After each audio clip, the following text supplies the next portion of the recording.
আসেন এই ভিডিওটা আগে দেখি, তারপরে কিছু কথা বলি। সাবেক প্রধান উপদেষ্টা ডক্টর মোহাম্মদ ইউনূসকে দায়িত্ব হস্তান্তরের তারিখ থেকে 1 বছর মেয়াদের জন্য অতি গুরুত্বপূর্ণ ব্যক্তি বা ভিভিআইপি হিসেবে ঘোষণা করা হয়েছে।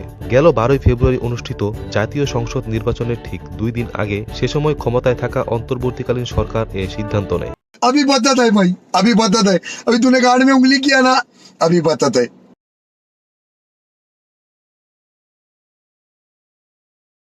গুরুত্বপূর্ণ ব্যক্তি হওয়ার জন্যে উনি ওনারে নিজে আইন কইরা করছে, মানে দেশের অতি গুরুত্বপূর্ণ ব্যক্তি। তার মানে কি উনি এতদিন গুরুত্বপূর্ণ ছিল না, আইন কইরা তারপরে ওনারে উনি গুরুত্বপূর্ণ ঘোষণা করছে।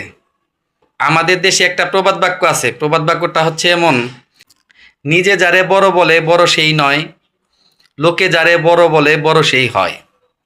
কিন্তু এই বাক্যটা এখন উল্টা হয়ে গেল।